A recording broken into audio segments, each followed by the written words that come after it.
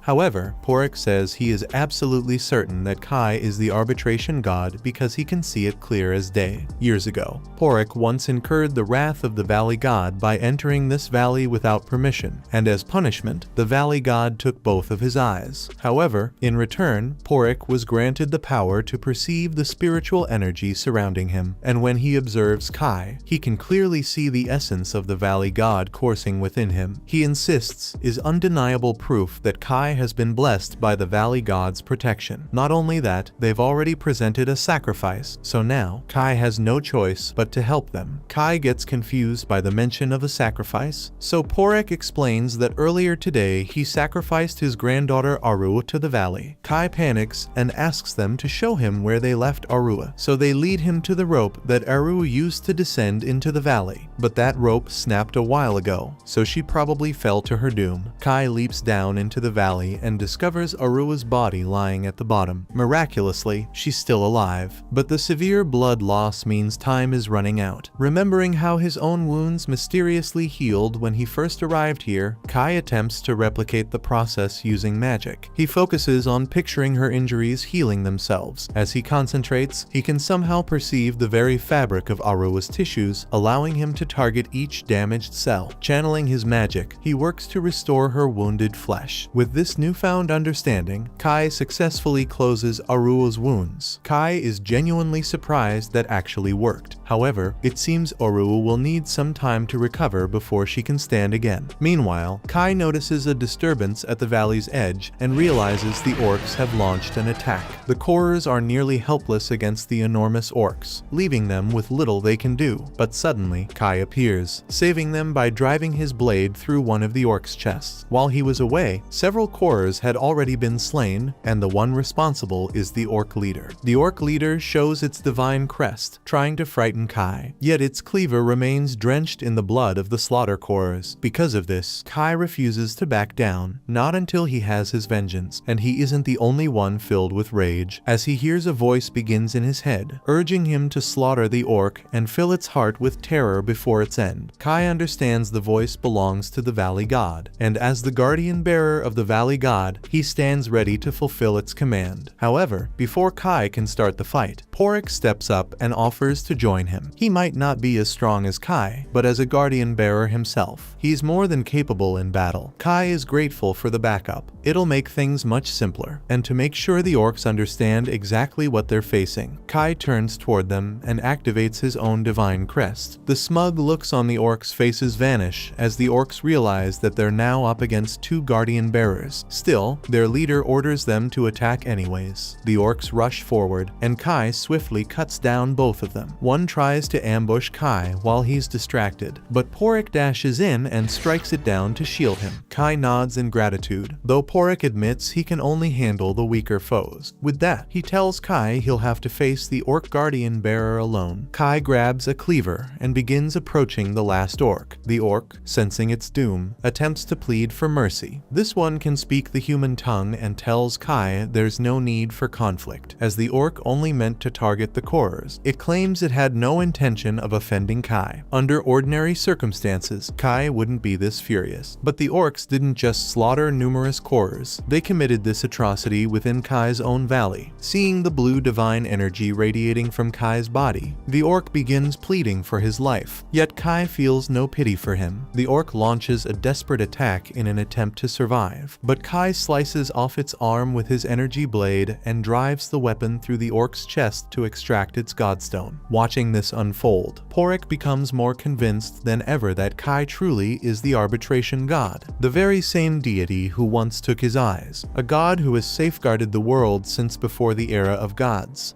For the first time, Kai has taken the life of a guardian bearer, and Porek reveals that consuming a guardian bearer's godstone allows one to acquire the abilities of the fallen guardian. Unlike an ordinary godstone, this one is far more powerful, meaning it should grant Kai a significant increase in strength. Kai splits the godstone into two pieces, yet before drinking his share, he offers part of it to Porek. Porek questions whether Kai is certain about giving him a portion, but Kai insists that Porek deserves it after aiding him in the battle against the orcs. After a moment, Porek accepts the gift and expresses his gratitude for Kai's kindness. After drinking the godstone, Porek immediately drops to his knees, caught off guard by the intense potency of the guardian bearer's power, far stronger than he expected. At first, Kai appears unaffected, but moments later, he collapses to the ground in pain.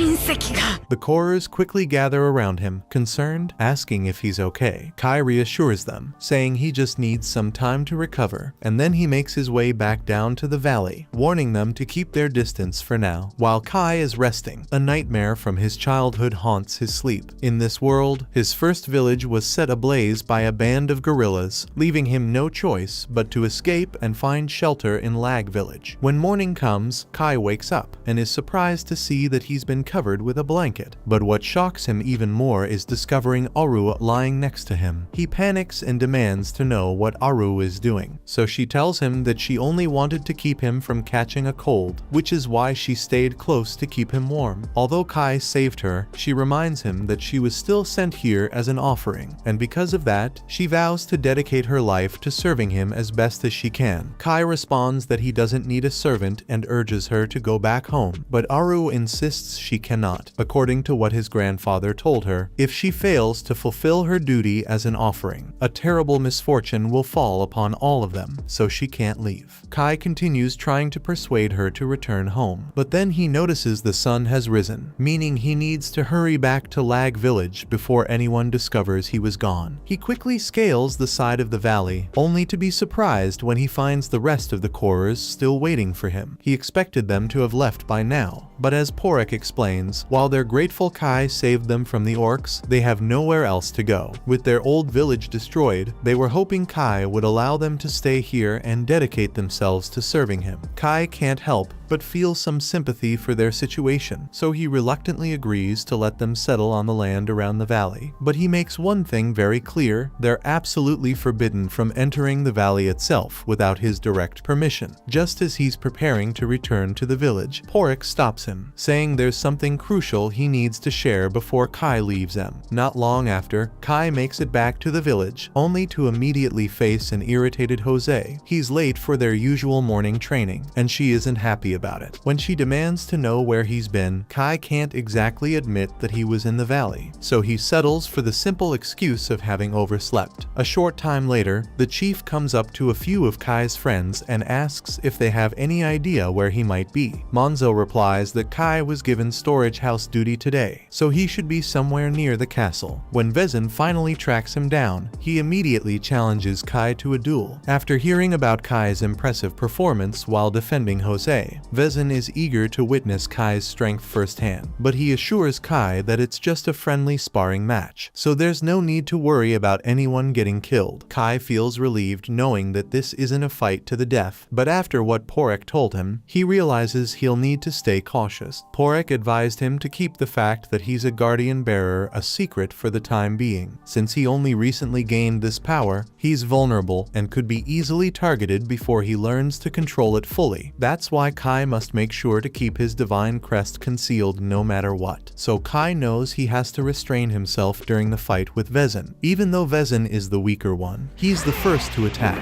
prompting Kai to leap aside and evade each incoming blow. However, as the battle heats up, Kai starts getting too fired up, causing his divine crest to appear. He quickly pulls himself together and manages to suppress it, making the crest disappear. But with the duel still underway, Kai pushes forward and lands a strike on Vezin with his spear. Unfortunately, Vezin's durability is so extreme that when Kai strikes him, the spear snaps in half, leaving Kai no choice but to fight empty-handed. To his credit, Kai refuses to back down, but this determination leads to him getting brutally kicked away. The impact knocks him out, leaving him gasping and unable to continue. Luckily for Kai, Vezin seems content with how the fight played out and doesn't press further. He reaches out a hand to help Kai back to his feet, and having taken a liking to him, he declares that starting tomorrow, he will personally take charge of Kai's training. Kai isn't exactly thrilled about the idea, but he knows he can't turn down an offer from the chief. Jose is impressed that Kai managed to hold his own so well against her father, but Alha doesn't share the same sentiment, still viewing Kai as nothing more than an ordinary commoner. Meanwhile, Jose is already caught up thinking about her next training together. Once Vezin heads off, Monzo and the rest of Kai's friends come by to check on him, and after making sure he's alright, they burst into laughter since he ended up training with Vezin. With both Jose and Vezin constantly pulling him in every direction, Kai hasn't had the chance to leave the village for quite some time, but tonight, he finally gets the chance to slip away. Kai makes his way back to the valley, feeling excited to return, but then he notices a house and immediately gets upset, thinking the Korras moved in even after he warned them the area was off limits. But when he goes to investigate, he finds out it was only Eru. Although Kai had forbidden the Korras from entering the valley, Eru had never actually left. On top of that, she had been getting ready for Kai's return, and even brings out a plate of food she prepared just for him. Kai was on the verge of telling her to leave, but then he catches sight of the food she prepared, and suddenly, he no longer has any objections to Aru staying in the valley. Aru inquires if he enjoys the meal she made, and Kai responds by saying it's delicious. However, beyond just the taste, this is the biggest portion he's ever had the chance to enjoy. He almost finds himself wishing he could remain here indefinitely, since the servings he gets back in the village are typically very small. The next day, Kai is surprised because when he heads to the buffet to collect his daily meal, he's handed a fairly generous portion. The woman explains that she's giving him extra because he's been putting in a lot of effort recently. Kai appreciates the additional food, but his friends grow envious and question why he's the only one receiving special treatment. In response, she points out that they've been slacking all day, so if they want bigger portions, they'll need to start working harder for it. Meanwhile, across the buffet, Elsa is busy serving other villagers, but she's so distracted staring at Kai that she ends up piling way too much food onto this guy's plate. Now, she has to try and talk him into giving the extra portion back. In the coming days, Kai persists with his nightly ritual of slipping out of the village to monitor the valley. While there, he chooses to assist Aru in constructing a house. However, completing it in a single day is impossible, so he begins by chopping a tree using his energy blade. The next morning, he returns to the village and spends the day training with Jose. Then that night, he goes back to the valley to continue building. He gets used to coming and going without anyone noticing him, and he really enjoys life in both villages. One day, Kai and his companions are assigned the task of relocating a massive boulder to clear room for new fields. Despite their collective efforts, they're unable to move it even slightly. Noticing their struggle, Vezin steps forward to lend a hand. For now, everyone clears a path for him, and Vezin grabs the boulder, moving it with all his might. Even for someone with Vezin's immense strength, a boulder of this size is no easy task. Yet, after a few moments of effort, he finally pries the massive rock free from the earth and even manages to raise it above his head. With the obstacle removed, the land is now clear for farming, and this new stretch of fertile soil means the village of Lag will thrive like never before. Seeing this, Vezin can't help but feel satisfied. Watching Vezin in that state inspires Kai to strive to become a great guardian bearer like him. So that night, while he's in the valley, Kai begins practicing with his powers and tries to make a flower bloom. But regardless of how much energy he channels into it, the flower refuses to react. Although Kai is physically strong now, there's still so much he has to learn before he can truly consider himself a rightful guardian bearer. The next morning, Kai returns to the village, and normally no one wakes up this early in the morning. But today, Kai runs into Elsa in the flower fields. He asks her why she's up so early, and she explains that she just wants to admire the flowers while they are in bloom. Kai never really noticed the flowers much before, but even he has to acknowledge how lovely they look. Elsa mentions that these blossoms remind her of the ones from their childhood village, the place where they both grew up. Kai seems puzzled by her comment, so Elsa continues, explaining how, even as their village burned, they still made an effort to save the flowers. It takes Kai a moment, but he soon recalls that Elsa was also from his original village. Elsa is upset that Kai failed to recognize her, given she was by his side when their village was destroyed. Kai comments that he was very young at the time, so many of his memories remain unclear. Kai might not have noticed Elsa, but she has certainly been observing him, and she finds it remarkable that he managed to gain Vezin's notice. Yet, Kai explains to her that he still has much to improve, as he considers himself weak compared to Vezin. He has a great deal to learn if he hopes to grow stronger, since that's the only path to his survival. Elsa recalls Kai saying those exact words on the day their village was engulfed in flames, but Kai's memory is still a little hazy, so she begins to recount what took place. As all the villagers were trying to flee, a gorilla suddenly ambushed them, and since none of them had any combat skills, they were basically helpless and on the verge of being massacred. forward. But without hesitation, Kai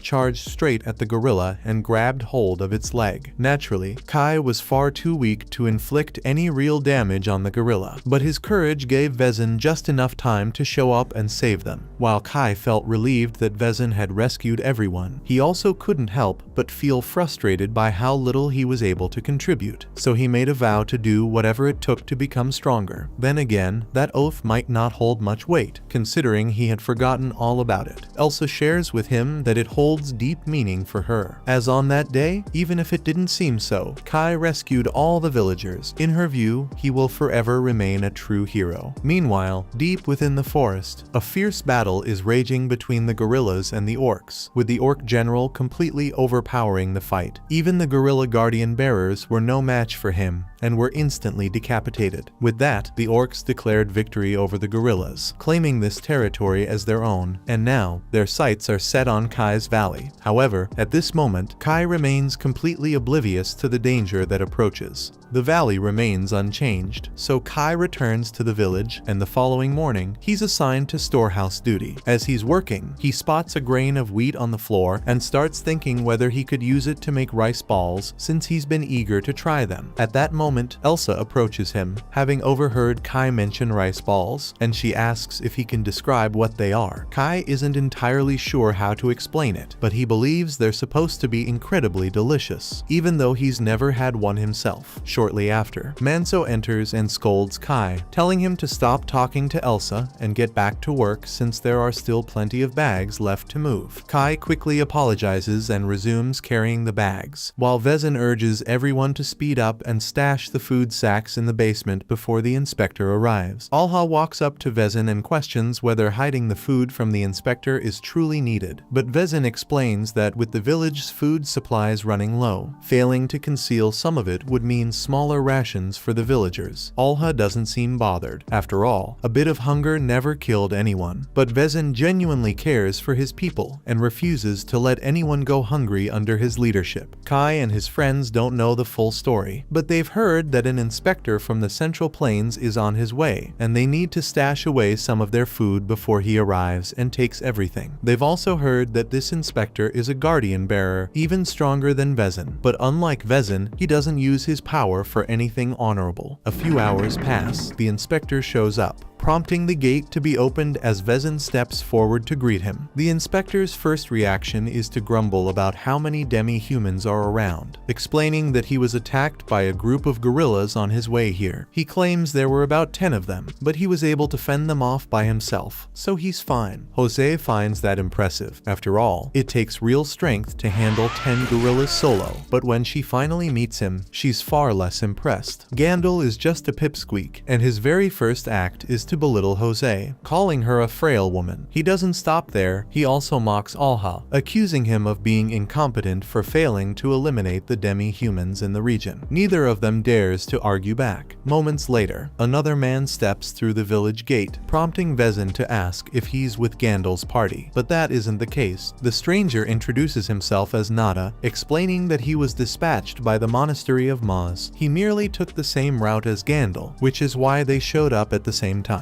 Gandil proceeds to examine the village storehouse, and his expression darkens. There's barely any grain inside. As a tax collector, he takes immense satisfaction in squeezing every last bit from small villages. So he turns to Vezin and demands to know if this pitiful amount is truly all the grain the village has saved. Vezin insists that he would never even think of hiding any part of their harvest and assures Gandil that what he sees is all they have. He offers an excuse, claiming that the weather's been bad lately, which has ruined their recent crops. However, Gandil chooses to use the weather as a convenient excuse to remain in the village for a while, clearly because he's feeling suspicious. Vezin has no option but to agree to Gandil's request, even though it essentially means they'll be stuck footing the bill for all of Gandil's extravagant demands. Jose isn't happy about it, but Vezin reminds her that there's nothing they can do. Gandil is an official inspector, and opposing him is the same as defying the king. Later that day, Kai is passing through the village when he notices Nada kneeling by one of the graves, carefully tending to it. Kai thanks him for taking care of the burial sites, but Nada simply replies that it's his duty as a monk. He then mentions that he's heard the stories about Kai, how he gained incredible strength after consuming a massive amount of godstones. Nada reveals that the same thing happened to him during his training at the monastery, where he was required to eat large quantities of godstones, which ultimately made him far stronger. Kai shows interest and questions Nada about whether his strength matches that of the guardian bearers. Nada reveals his divine crest as evidence of his power. This leaves Kai even more astonished, as he hadn't realized Nada was a guardian bearer. However, Nada clarifies that this isn't true. While he does possess a divine crest, he never actually obtained divine protection. Kai is surprised, unaware that one could acquire a divine crest without a god's blessing. But Nada explains that through intense training and reaching a high enough level of strength, it's possible to awaken a divine crest naturally. As Kai and Nada continue their conversation, Gandalf is seated in the castle, presented with a feast, yet he remains unsatisfied. His server apologizes, explaining that this is the finest they can prepare given their limited supplies. However, Gandalf dismisses their concerns and insists on being given more, even if it means some villagers go hungry. Because of Gandalf's selfish demands, the portions for the villagers have been drastically reduced, leaving them frustrated. They long for the day he returns to the capital so they can resume their normal meals, but there's nothing they can do to make him leave. Meanwhile, inside Vezin's room, Nada is having a discussion with him about an important issue. A large group of orcs has been spotted, and this group is bigger than usual, which has Olha concerned that it could be the beginning of an invasion. Nada reassures him that there's no need to worry about a full-scale invasion, since the group isn't large enough to threaten the entire human kingdom, but it still poses a major danger. Because of that, Nada wants to go after the orcs. However, he admits he's unfamiliar with the region, so he asks if Vezin could provide some help. Vezin understands the situation and agrees to arrange for a few people to accompany Nada on his mission to track down the orcs. That night, Kai returns to the valley, bringing some unfortunate news for Arua. He has been selected to join the squad assisting Nada in hunting down the orcs that have been roaming the area, meaning he won't be able to come back to her until the mission is complete. While Aru understands, she can't help but fear that if Kai leaves, he might never make it back to the valley. Still, Kai reassures her, no matter what, he will return. After all, as the guardian bearer of this valley, protecting it is his responsibility. Kai then makes his way out of the valley to meet up with Porek. He tells him that he'll be tracking down a band of orcs that have appeared nearby, and Porek speculates they might be searching for the ones Kai took out a few days earlier. Kai agrees it's a possibility, but he isn't too concerned. He's ready to deal with whatever the orcs bring his way. The following morning, while Gandalf continues to lounge around, a squad is dispatched to pursue the orcs that Nada is searching for. Olha and Vezin observe the group as they head out, though Olha feels it wasn't the best decision to assign Jose to this mission. Under normal circumstances, Vezin would have chosen Olha, but he now has to deal with the guerrillas that allegedly attacked Gandalf on his journey here. On top of that, Kai is accompanying her, and since Vezin has faith in him, he's confident that Jose will be fine. At that moment, Elsa comes rushing out of the gate, eager to give something to Kai. She tried her hardest to recreate the rice balls Kai mentioned by using wheat, and she wants him to taste them. Kai expresses his gratitude for the kind gesture, and strangely, just looking at the rice balls makes him think of his mother, even though he's been an orphan his entire life in this world. Then, Manso calls out to Kai, urging him to get moving. So Kai thanks Elsa once more and tucks the wheat balls into his shirt to save for later. The group then heads out, and after traveling for a while, they come across a horrific scene. There are dozens of dead apes and orcs scattered all over the place, and Nada believes that the orcs they are chasing must have gotten in a fight with the gorillas. However, there are a lot more ape corpses than there are orcs, but it looks like the orcs won the battle. But Kai has no idea why the orcs would do something like this. Jose mentions to Kai that they might be after the same thing as Nada, since she overheard part of his conversation with Vezin and Olha the previous night. Though she didn't catch everything, just then, Nada approaches, and since both Kai and Jose are curious, he decides to explain. He reveals that he's here because of an ancient prophecy. The prophecy speaks of a mighty god destined to emerge in these lands, and Nada's mission is to locate this god and its gravestone before before anyone else can seize it. Legend states that whichever race secures the god will gain unimaginable power, so he absolutely cannot let the demi-humans get to it first. Kai questions what sort of god they're dealing with, prompting Nada to explain it's an untamed spirit, bound by no one's will. Its power is beyond measure, and it doesn't distinguish between good or evil. As Nada speaks, Kai reflects on recent events in the valley, slowly realizing the god Nada seeks might actually be him, but he can't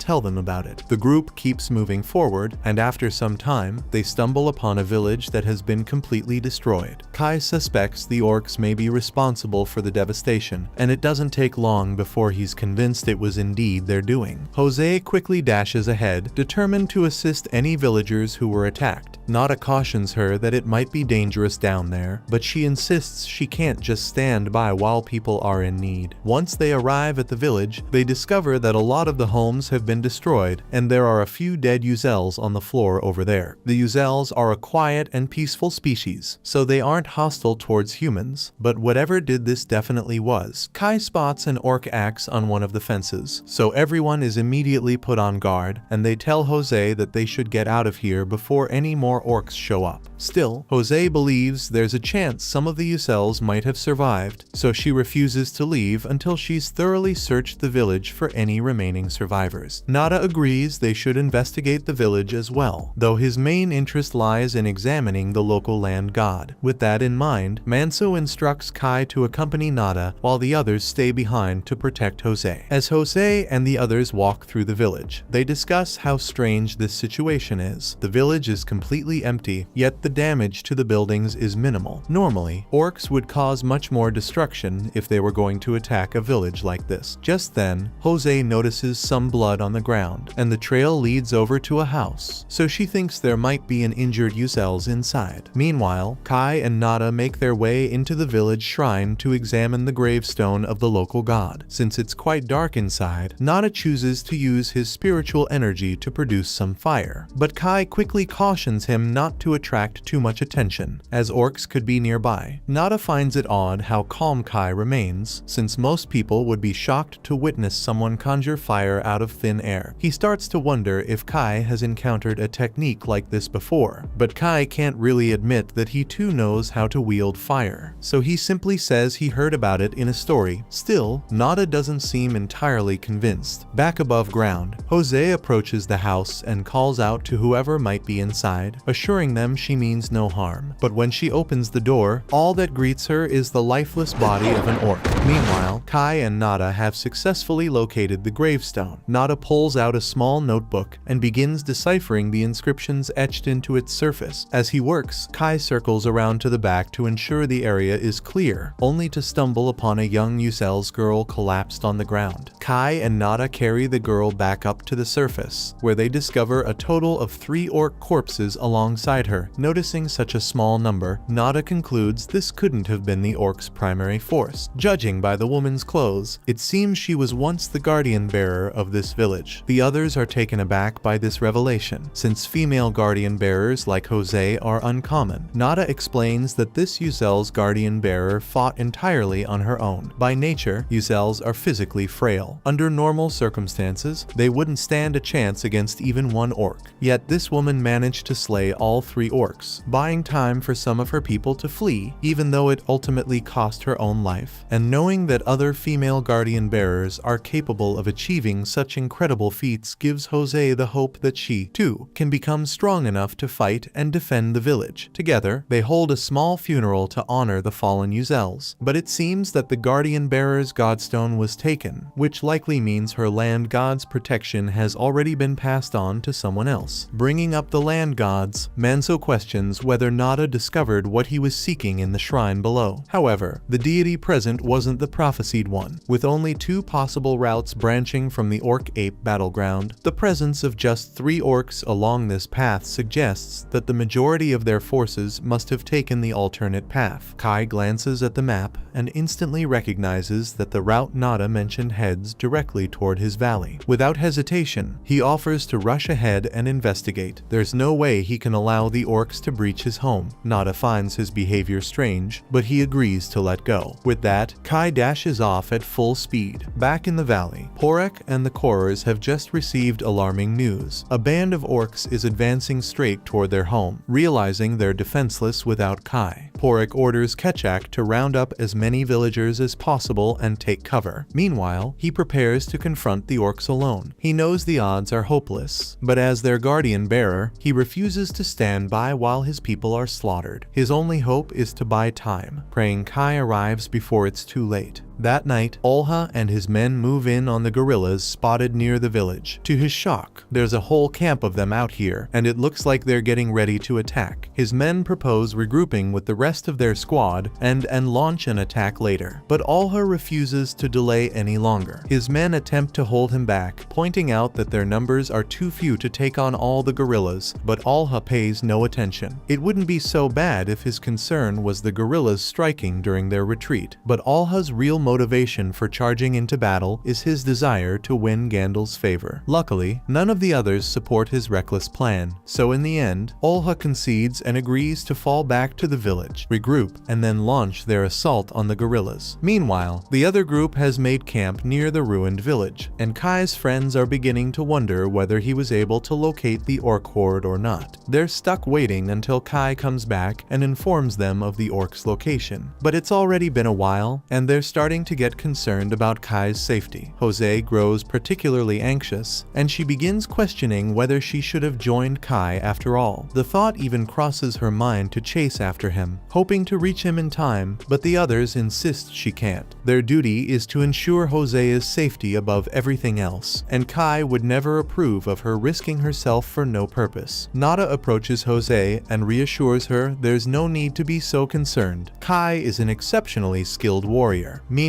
he likely won't fall out there. At this point, all they can do is have faith in Kai's abilities. Still, after saying this, Nada announces to the group that he's making his way up to the hill's peak. One of the guards asks why he's heading up there, and Nada replies that he's going to pray. That's all he can do in this situation. But the truth is, he's actually going to use a secret technique that lets him monitor Kai's movements. Somehow, Nada can't shake the suspicion that Kai understands far more about the Valley God than he's letting on. Nada sits down to meditate, and soon, two radiant eyeballs materialize above him. He then dispatches these floating eyes into the forest to track down Kai. Meanwhile, Kai himself is sprinting at full speed, desperate to reach the valley before time runs out. As he races forward, he spots countless orc footprints pressed into the dirt, every single one leading directly toward the valley. Suddenly, Kai catches the sound of rustling from a nearby bush. Then, just seconds later, a figure leaps out and lunges at him with a knife. Kai instantly pulls out his own blade, fully prepared to strike down his assailant, until he recognizes it's only Ketchak. Moments later, the rest of the Korers emerge, and Kai feels a wave of relief that it wasn't an orc ambush. But confusion quickly follows. Why are the Korers even here? Porek clarifies that they detected orcs advancing toward the valley, so they came to scout their movements and, if necessary, slow them down. However, according to Kai, they didn't need to go through all of that. As the guardian bearer of the valley, protecting it is his duty. But Ketchak argues that he and the other Korers also have every right to defend the valley, since they've established their new village around it. They refuse to leave it behind. Kai is pleased to hear that the Korers will stand with him, but just at that moment, a loud noise erupts nearby.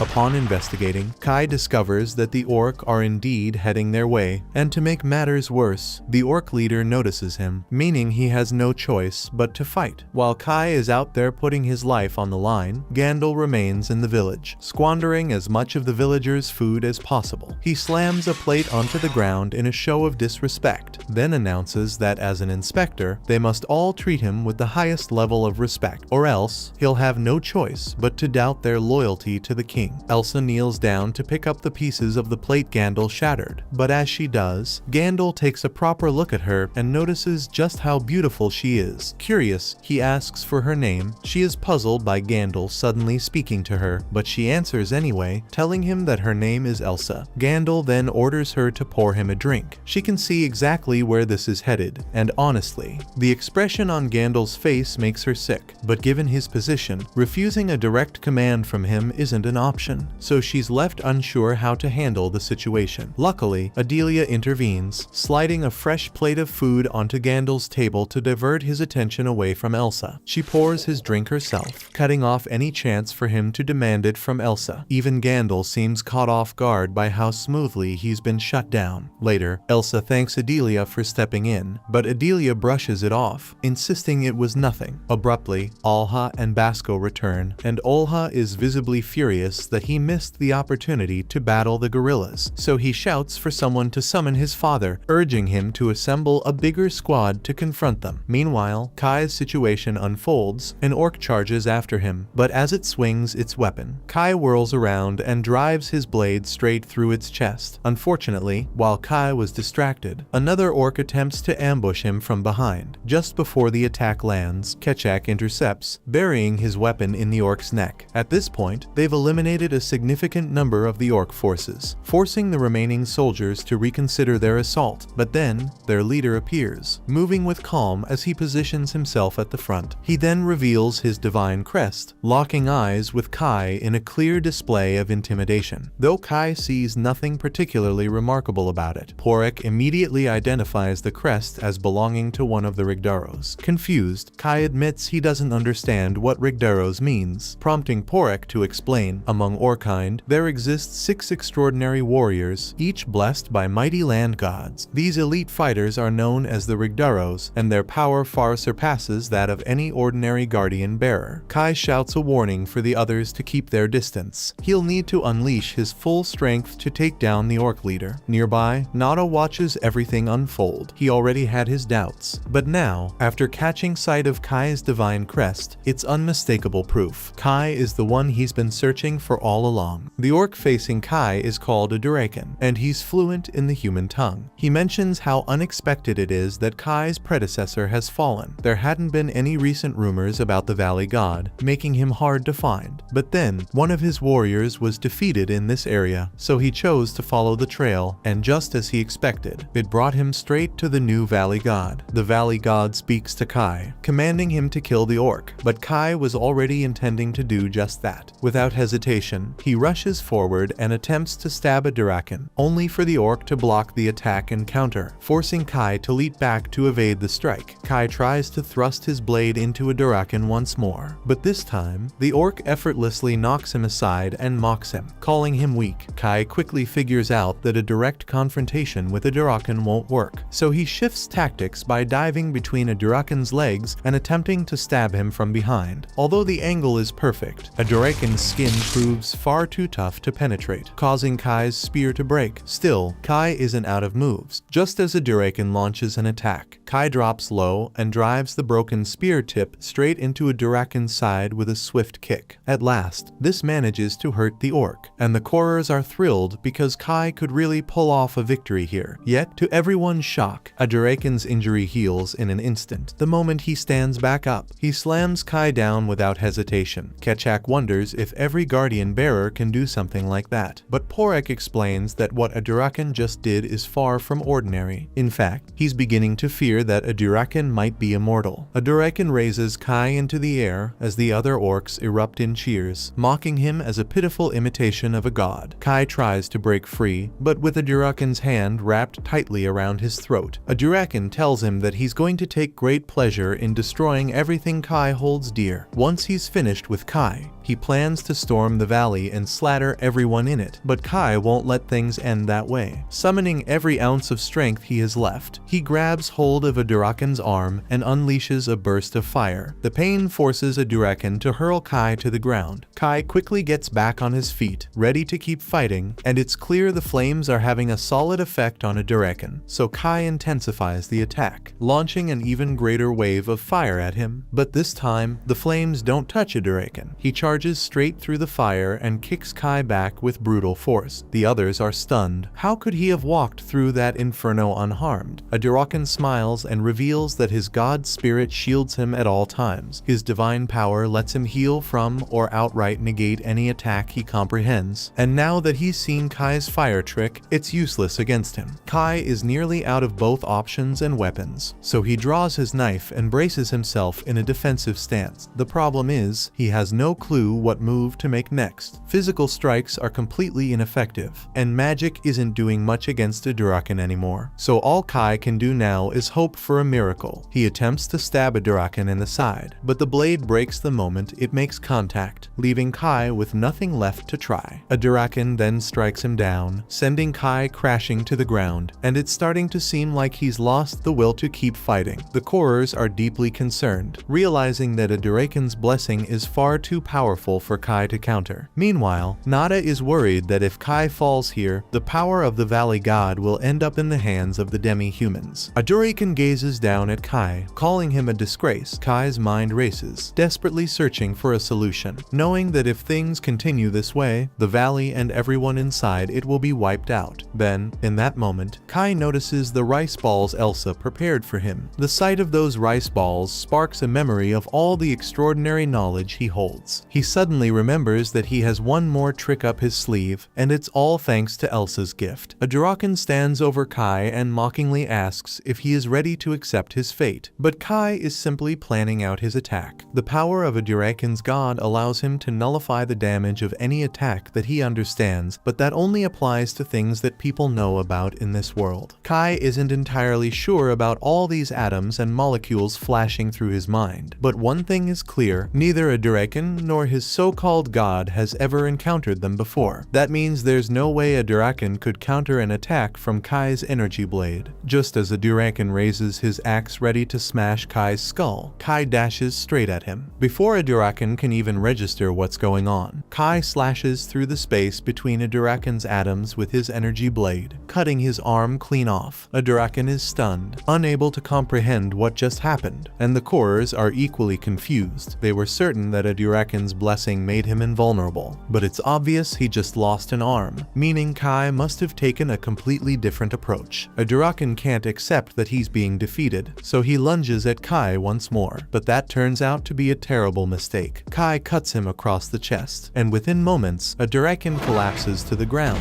taking his final breath. Nada witnessed everything, completely stunned by what Kai just did. Not only does he wield fire magic, but he also used a type of magic Nada has never encountered before. Now, Nada knows he has to be careful. Back in the destroyed village, Manso stands watch beside Jose when, without warning, she crumples to the ground. Manso tries to figure out what's happening, until he and the rest notice the deep, ugly wound on her leg. The injury looks serious. Meanwhile, in the forest, Kai has just claimed a Duraken's godstone, and the remaining orcs can only watch, their faces filled with complete disappointment. Yet, they understand they're no match for Kai, so they stay back, keeping their distance. Kai consumes a Duraken's godstone, and since a Duraken's god was immensely powerful, the energy Kai gains from the stone is extraordinary. His power starts surging outward, so intense that it sends all the orcs fleeing in fear, and it's a good thing they ran off, because a moment later, he collapses to the ground, knocked unconscious by the overwhelming surge of new energy, and Porek has no idea what's going on.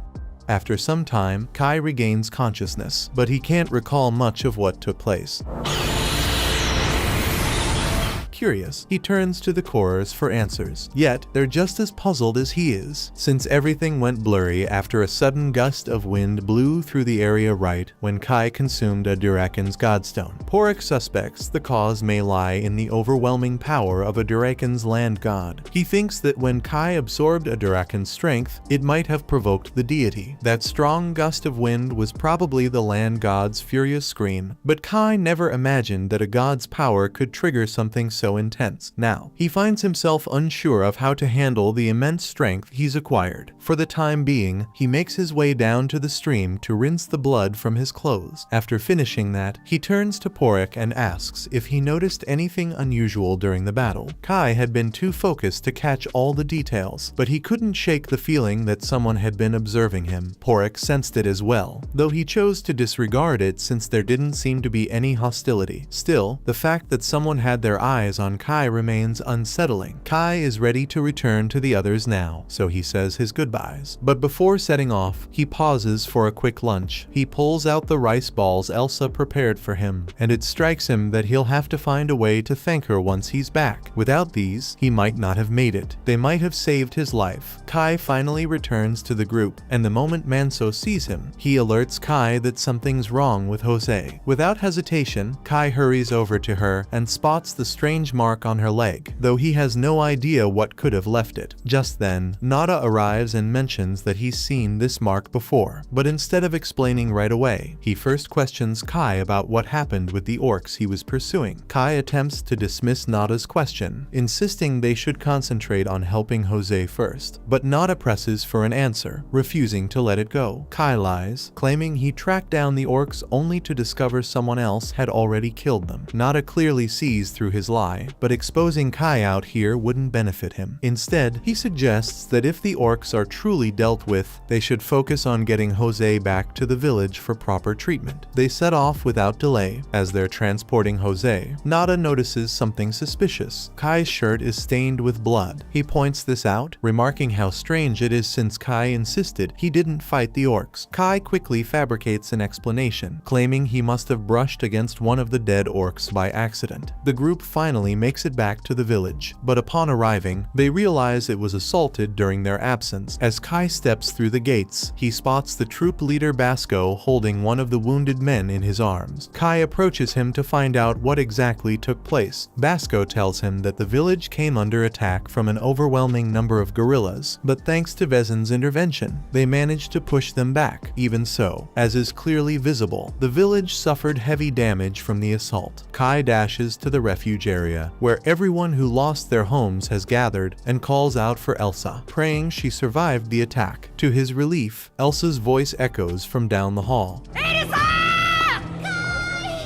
She's still alive, and Kai is overjoyed to see her safe and sound. Meanwhile, the group takes Jose to Vezin, who is stunned to see that even Jose has been afflicted. He explains that Alha is showing the same symptoms and admits he understands the cause behind it. At the same time, a scouting party was dispatched to gather information on the guerrillas. To their terror, they find that the guerrillas have summoned reinforcements and are getting ready to launch another assault. Meanwhile, in the village, Kai assists Elsa in tending to the injured villagers, still struggling to accept how severely the village was destroyed. When the attack first began, Elsa had fled here with her mother and younger sister. She had been terrified, but just remembering Kai's face gave her a sense of safety. The moment Elsa says this, Grandma realizes she and Kai are about to share a special moment, so she quietly slips away. Kai turns to Elsa and begins to express his gratitude for the rice balls she prepared for him. However, before he can finish speaking, Manso suddenly appears and informs him that Vezin needs to see him right away. Kai makes his way to Vezin's office to deliver his mission report. Vezin expresses relief that the orcs have been neutralized as a threat, though he reminds Kai that the guerrilla problem still remains. Kai inquires about Jose and Alha's condition. Vezin explains that the guerrillas have cursed the land gods bound to Jose and Alha. It was a calculated move to eliminate the village's most powerful defenders. He adds that according to their earlier reconnaissance, the guerrillas appear to be mobilizing for another assault soon. Nada explains to Vezin that once the curse is removed, they'll regain their ability to fight. Because of this, he requests Kai to join him in breaking the curse. The reason he specifically chooses Kai is his strong belief in Kai's power. Vezin, too, has confidence in Kai, so he gives him his blessings and informs him that his journey will take him to Elg, to Alha's god, and then to Edda, to Jose's god. The fate of Lag village depends entirely on the success of this mission, but Vezin is putting his trust in Kai, and for Jose's sake, Kai vows to give it everything he's got. He and Nada then step out of Vezin's office, but as they make their way down the stairs, they hear Gandalf shouting. Even in the middle of this crisis, Kai can't help but wish Gandalf would actually contribute, especially since he's a guardian bearer, but considering how useless Gandalf tends to be, Nada doubts he'll be any help at all. In any case, Nada has a few things to get ready ready for the journey, so he tells Kai to meet him at the north gate once he's prepared. Meanwhile, Kai pays Elsa a visit and at last expresses his gratitude for the rice balls she prepared. Elsa is happy that the meal supported Kai during his mission, but he informs her he must set off on another journey today. Still, he reassures her that he'll return as quickly as he can, and when he does, he vows to take Elsa to a truly special place. Elsa takes Kai's hands and tells him she'll eagerly await his return. Yet, as Kai walks away, she can't help but already feel his absence. Kai finally reunites with Nada at the north gate, where Nada appears to have been given a bag by Vezin to aid in breaking the curse. Meanwhile, Jose and Olha continue to suffer greatly from the curse's effects. After a few hours, Kai and Nada have just reached the village of Elg, where the land god of Olha is located. If the gorillas deliberately went through the trouble of cursing the gravestone in this place, they must be keeping watch to prevent anyone from lifting the curse. Nada announces that he'll scout ahead and immediately activates his surveillance technique. Kai realizes it's the same presence he detected during his fight with the Durekan. Nada explains that this power is known as 100 Eyes, a secret art he mastered at the monastery, granting him the ability to observe anything, no matter the distance. After scanning the area, Nada reports that just 5 gorillas are stationed at the gravestone, meaning the 2 of them should have no trouble dealing with them. The moment they reach the gravestone, Kai leaps into action, slashing one gorilla's throat before driving his blade into 2 more. He then moves to support Nada, only to find his companion more than capable of holding his own in battle. Kai is surprised by Nada's impressive skill, but in the heat of combat, he doesn't notice that his divine crest has been exposed. However, Nada had already suspected its existence, and seeing it, he drops to one knee. He pleads with Kai to wield the power of the savage god for the sake of the unified kingdom of men. Kai tells Nada there is no need for him to bow his head, but Kai really doesn't want to talk about this right now, so he says they should take care of the curse on Olha's land god. Nada agrees to drop the topic for now, so he begins cleaning up the gravestone while Kai stands guard. As Nada cleans up, he elaborates to Kai on why the unified kingdom desperately requires a new, mighty god. It isn't merely about strengthening the realm. The human kingdom is actually in steady decline year after year, and the root of this decay lies with figures like Gandalf. The kingdom's most formidable guardian bearers have grown corrupted by their own authority and the comforts it affords them. In their complacency, they've neglected their sacred responsibilities, and this negligence has gravely weakened the gods who uphold the king's reign. Without intervention, Nada warns, this downward spiral will only worsen. Nada explains that if the kingdom were still as strong as it once was, then reinforcements could have been deployed to assist during disasters like this. But with things as they are now, the number of tragedies will continue to rise year after year, because their current roster of gods can't support the king anymore. That's why Nada has been looking for a new god to strengthen the kingdom, even if it means tearing down the current hierarchy. Nada starts performing the curse-breaking ritual, prompting Kai to ask about the liquid he's pouring over the gravestone. Nada clarifies that the deity of Elg village serves the lag's god, meaning Vezin's blood, as the guardian bearer, can neutralize the curse. Once the blood fully absorbs into the stone, Nada announces the ritual's success. Now, he says, they must hurry to Ida village to repeat the process and free Jose from his affliction. As the journey continues, Nada launches into another speech about the shifting state of the world. He highlights how the gorillas, in their desperation, were even ready to undermine the land gods and throw the land into chaos just to secure victory. Kai questions what Nada means by desperate. Nada then clarifies, based on his research, that the gorilla nation is confronting a massive threat, one so severe it might drive them from their homeland. That's why they're invading human territory, to seek a new place to settle. It's the same with the orcs that Kai killed yesterday because they were looking for a new god in order to face the being that is threatening them in the north. With all the changes happening, Nada is worried that the kingdom of humans might be destroyed as a result, so he asks Kai to lend the power of his god to the kingdom of humans and save millions of lives. Kai finds Nada's story quite convincing. However, out of nowhere, the valley god starts urging him to kill Nada, leaving Kai uncertain about whether he can truly trust him. He asks Nada for a bit of time to think things over, and while Nada agrees to wait, he makes it clear that he expects an answer once they've lifted the curse on Hosea's land god. Meanwhile, back in the village, the mark on Olha's body has begun receding thanks to the efforts of Kai and Nada, and if All her regains enough strength to join the fight. Then the villagers of Lag have a good chance of surviving. Kai and Nada finally reach the gravestone in Eda after defeating the gorillas protecting it. Nada starts working to break the curse.